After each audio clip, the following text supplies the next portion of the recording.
It was good, YouTube. It's Who Was Like God. I'm back with another video finally.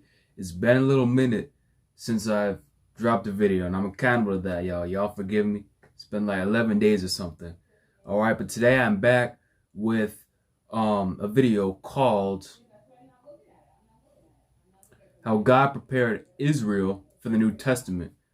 Now this one is coming at a different angle. A lot of you probably never heard anything framed in that way before. What I'm trying to convey is you look at the three major world religions: Judaism, Christianity, and Islam, and all of them agree that the original hearers of God's word were the Hebrews, the Hebrew people. So what I'm going to show you today is how, looking at the history of the Hebrews in the context of God's covenant with them, we can actually see him preparing the children of Israel for what we call the New Testament, which is really just the messianic writings, the testimony of those that saw the Messiah when he came, right, when the temple was still standing. So that's what we're going to get into now. And before I get in, let me just say, fair warning, I don't like using the word Christianity because there's so many different, people got their own definitions. And nowadays people look at Judaism and Christianity as two separate religions, because in the present day they sort of are, right? But Christianity and Judaism, they both, started within the Second Temple period, right? The Jesus movement of the Messianic Jews, the Messianic Hebrews, Israelites, and then the traditions of the rabbis, right? They went on their separate trajectory after the temple was destroyed. But both of them originate within this ancient Israelite context, to the point that the New Testament better represents ancient Hebrew thinking and theology of Jews in and outside the land of Israel while the temple was still standing than modern Judaism. The New Testament is full of ancient Hebrew thinking, Second Temple material. All right, so New Testament is in touch with all of that Hebrew culture, but after the temple was destroyed, Judaism and Christianity went on their separate trajectories. Right, so I use the word Christianity because people get a general gist of what I mean, but I really don't like using the word because it comes along in the 2nd century. The original apostles would have never known the word Christianity, and in my opinion, it sort of nullifies God's entire plan between what he's doing in both testaments. You feel me? So I just want to get that out of the way so y'all know where I stand. I'm not a fan of the word Christianity, but for the sake of this video, I'll use it because y'all get the gist of what I mean. All right, followers of Christ, Old Testament and New Testament. How does God prepare the Israelites for the New Testament? All right, that's going to be the topic of today's video. Let's get right into it. Now, the prophet Isaiah says in chapter 43, verse 19, "Behold, I am doing a new thing. Now it springs forth. Do you not perceive it? I'll make a way in the wilderness and rivers in the desert." So God says, telling the Israelites, the exiles, that he's going to do a new thing and he's going to make a way for them. Now, thousands of years later, 2,000 years later, we stand on the other side of the Messiah and his arrival in the 1st century, right? Because he came and we can test him and see that he was vindicated. All right. And that's important because in this chapter, God is talking to the Israelites about how Babylon is going to be judged and how he's sort of reminding them of the Exodus from Egypt, and showing that God is holding Israel's hand through all their trials and tribulations. And it's looking forward to the day, from the perspective of Isaiah, from the perspective of the initial generation, that there is going to be a new hope. Now, when we actually lock in, we can see that this new hope is tied to the coming of the Messiah. I want to be clear, because this isn't a prophecy of the New Testament, but what this is a prophecy of is intrinsically tied to the Messiah who's going to come. I can prove that to you from Isaiah 9, verse 7. Speaking about the root of Jesse, speaking about the Messiah, Isaiah says, "Of the increase of his government and of peace there will be no end, on the throne of David and over his kingdom, to establish it and to uphold it with justice and with righteousness from this time forth and forevermore. The zeal of the Lord of hosts will do this." So a kingdom of righteousness and eternal justice is tied to when the Messiah comes. In Isaiah 11, we see that all the tribes of Israel are going to be united in said Messiah. So he's going to come, unite the tribes, and it's going to be the means in which an eternal kingdom of justice and righteousness happens forever and ever and ever and ever and ever. All right, this comes from the same prophet. So when Isaiah is looking forward to the new hope, well, eventually they're going to be free from exile and the temple will be rebuilt. But abstractly speaking, even further than that, all of Israel's hope is tied to the Messiah, because the eternal kingdom and righteousness he's going to bring, and ultimately the eternal forgiveness he's going to bring. When we look at Jeremiah 31 and Isaiah 53, that's a separate subject. All right. So the hope of Israel is tied to her Messiah. And what I'm going to do now is we look at the history of Israel. We'll see that everything we find in the New Testament, we have a precedent for in the history of the Israelite nation, meaning God was really preparing his people for the testimony of those who he would choose to live and minister with the Messiah when he came. And that's why in the book of Matthew, the first book of the New Testament, it opens with this long genealogy that connects Jesus back to David, to Judah, and to Abraham. So he was a minister, a Hebrew preacher from the tribe of Judah, descended from David, coming and exclaiming that the kingdom of God the Old Testament talks about has come and has arrived in him. He's going to be the one to bring it. All right, so that's why the book of Matthew, the first book in the New Testament, opens with that huge genealogy, because it connects Jesus back with all that Old Testament stuff. All right, so again, here we have this Israelite who's coming, and we can case test him and his ministry, see that he was completely consistent with the Torah, right? So for Deuteronomy 12, Deuteronomy 13, and we can look and see the prophecies he fulfilled without presupposing he's the Messiah. I've done this on the channel before. Without presupposing that he resurrected or the miracles he did, everything that's historically trackable from the perspective of his ministry and the effect it would have on the world, putting everything Christ did against an Old Testament backdrop. We can see all these things fulfilled that are stacking up. All right, so we can look at Christ and see that he fulfilled prophecy. And that's significant because the whole idea of people being eyewitnesses to prophecy in Jewish history is something that happens before Christ with the Maccabees. Now, in order to get into the Maccabees, I sort of got to give y'all a little bit of context, all right? So the New Testament was written in Greek, Koine Greek, all right, not in Hebrew. And the reason is because some brothers out here make the argument that since when did God start speaking Greek? The Old Testament is written in Hebrew and the New Testament is written in Greek. So it seems like there's a disconnect there in terms of God's revelation. Well, first of all, this is an emotional fallacy, because the fact that something is written in Greek doesn't prove or disprove of what it says is true. So what you're doing is you're restricting what God is capable of doing in history based on the language of the people that witnessed it and claim to have seen what's going on. So what you got to do is you actually got to test the New Testament and put it under scrutiny and not just dismiss it because it's written in Greek by no fault of the biblical Hebrews, by no fault of the Israelites. By the time Christ was around, the world was pretty much Hellenized because of Alexander the Great. And that was sort of like the lingua franca. So Greek was a very common language that was a lot more universal than the Aramaic and Hebrew that the Jews would have been speaking. So by writing the New Testament in Greek, the message would have reached a lot more people, right?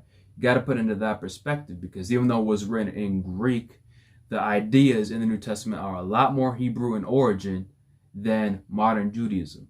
I say that because when we look at scholars like Dr. Alan Segal, we can see a sort of historical point where the rabbis actually changed their doctrinal positions on Jewish theology and ancient things that ancient Hebrews in the land believed in and outside the land based on their poets and their theologians and the Targums and the Dead Sea Scrolls. We can look at all that stuff in their own time and get an idea of what Jews believed and how these same verses and that belief are applied to Christ in the New Testament, and see at the time when the rabbis actually changed the doctrinal positions, changed and called that stuff a heresy, like the two powers in heaven thinking, so that people will not have an open door to become messianic. All right, you do your research, that's what you're going to find. So the traditions of the rabbis go their own way, where the New Testament preserves what Jews in the land where the temple was still standing actually believed. Right, so the New Testament is much more in touch with ancient Hebrew theology than rabbinic Judaism or a lot of what the Hebrew Israelite brothers are going to say, because a lot of the camps are actually out of touch with ancient Hebrew thinking.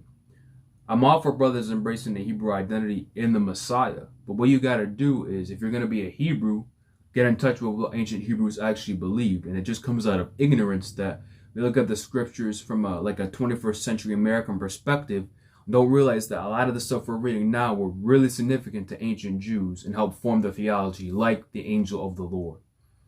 All that is a little sidebar to see. The New Testament is full of Second Temple Israelite thinking.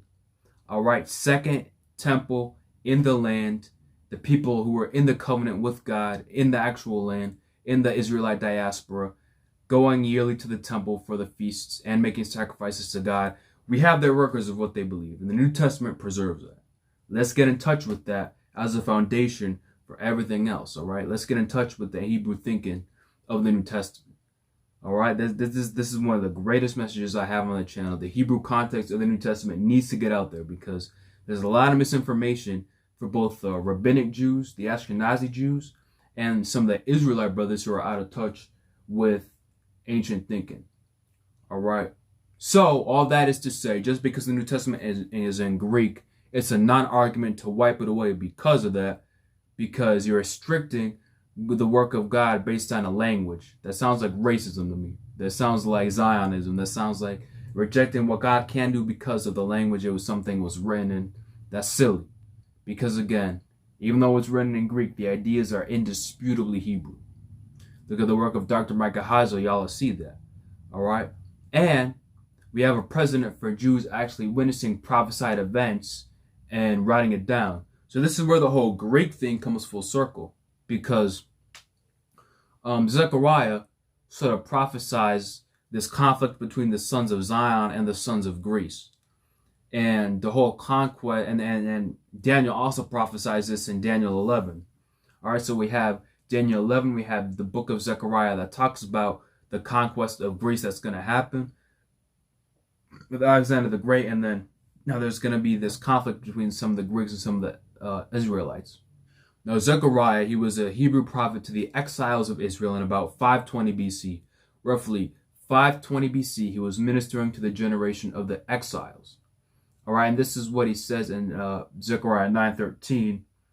God says, I have bent Judah as my bow, I have made Ephraim its arrow. I will stir up your sons, O Zion, against your sons, O Greece, and wield you like a warrior's sword.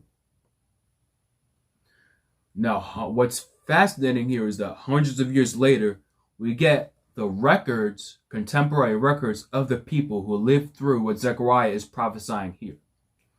All right, it's called 1st and 2nd Maccabees. Now, we have a Greek king called Antiochus Epiphanes who wanted the Jews to abandon their covenant.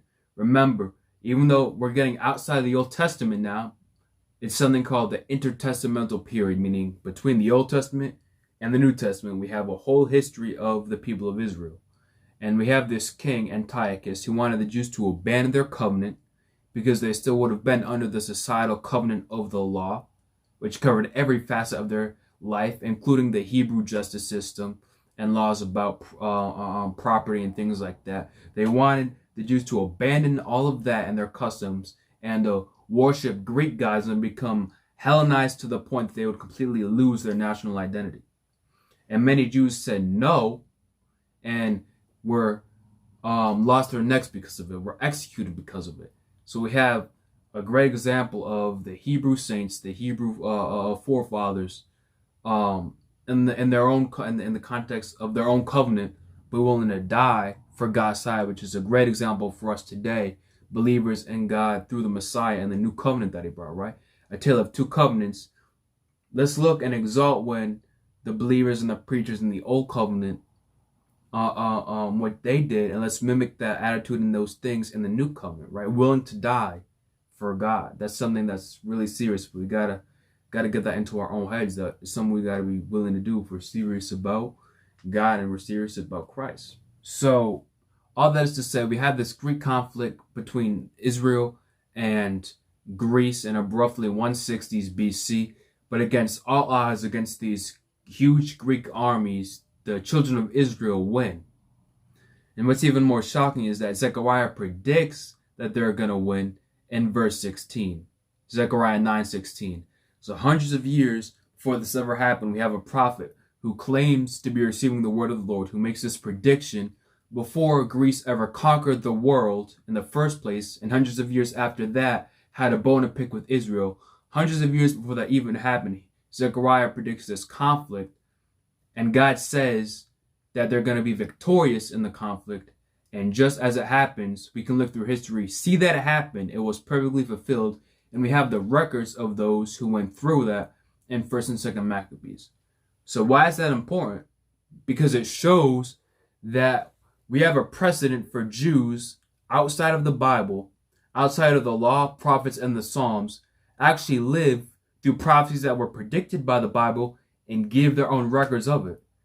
So when we get to the New Testament and we get to the testimony of the apostles and the earliest Christians in Israel who saw the Messiah come and resurrect, and they were so zealous for this that they were willing to die to tell their brothers and sisters in the tribes that the Messiah had come, and to even let the nations know that they should stop worshiping idols because this man whom God appointed has resurrected. Believe in the God of Israel.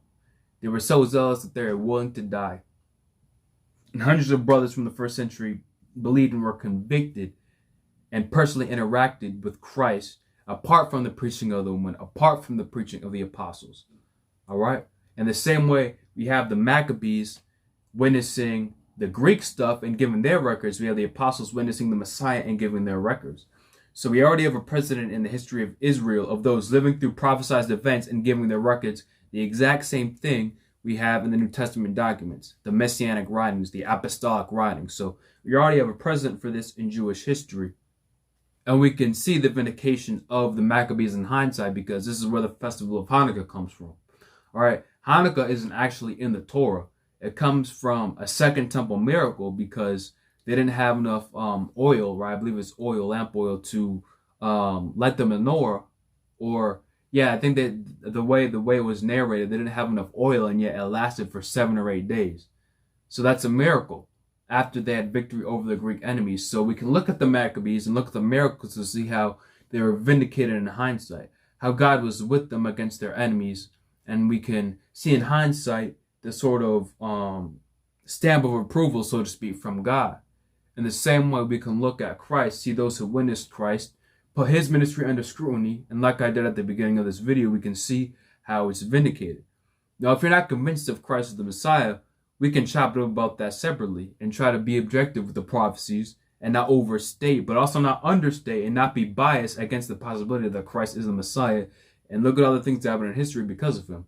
With the understanding, first off, that he was completely consistent with the Torah and his own conduct. If we really look at the gospel in the New Testament carefully. All right. So, the New Testament represents what ancient Jews thought. We already have a precedent for ancient Jews writing the fulfillment of prophecies because they witnessed it. So too did the apostles witness Christ and give their records. Now, from the Maccabees or Hasmonean dynasty, Israel would have a period of a little bit of independence since the times of the kings, when they would have the kings of Israel and the kings of Judah, right? They actually had a little period of self-independence in the land before Christ. And the last Hasmonean is a man named Antigonus Mattathias. And when he was executed, he was replaced by Herod. The same Herod we see in Matthew who wanted to kill Christ. So what this means is when Jesus was being born, just within like 100 years, there still would have been the last of these ancient Jewish kings, and they would have had their kids, they would have had their descendants, meaning in Jesus' day, we would have had descendants of the eyewitnesses of this conflict, of the sons of Greece, of the sons of Zion, who witnessed this stuff. They would have had their descendants alive in Jesus' day. So again, we have the witnesses of this stuff, we have their descendants, and we have the records that they wrote. So when God says something, he fulfills his word. So when he fulfills his word and he makes prophecies, it makes sense naturally that there's going to be people who witness that when it happens. And we already have the tribes of Israel witnessing God's word before the apostles and the Christians write the New Testament. All right, the followers of the way. Christian is a Hellenized term. The original followers in Jerusalem called themselves followers of the way because they had seen the Messiah. The followers of the way. All right. The second thing I want to shout out is the Dead Sea Scrolls. The Dead Sea Scrolls preserve some of the oldest manuscripts we have of the Old Testament, including the entire book of Isaiah, the entire chapter of Isaiah 53. So there's another thing that we know that Isaiah 53 was for sure written at least 100 years before Christ, right? Just in terms of manuscript evidence. Isaiah was like 700 BC. Some people think the second part of Isaiah was written in like the 500s BC. Either way, we're hundreds of years before Christ.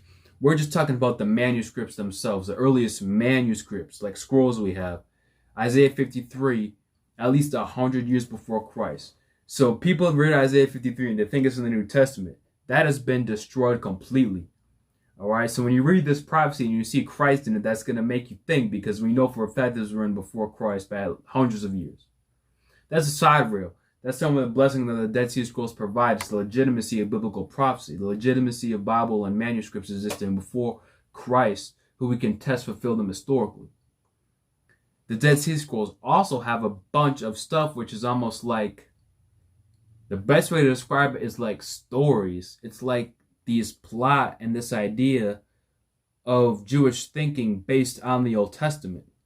Meaning, not only do we have a precedent of Jewish eyewitnesses of prophecy, we have a precedent also of Jews looking at their Old Testament and giving their interpretations and trying to put the pieces together before we get to the New Testament. Because the New Testament is like a divine commentary on the Old Testament, right? After the Messiah came and he resurrected, they look back on the Old Testament and see many things in hindsight. For example, Jeremiah prophesies a new covenant. Jesus said he would bring the new covenant when he was at the Passover with his disciples and when he shed his blood and rose from the dead. That sort of thing. So we already have a precedent for Jews looking at the Old Testament and giving their own ideas and how all this stuff worked in the Dead Sea Scrolls and in the Targums. And even looking at Jewish theologians like Philo or poets like Ezekiel the Tragedian.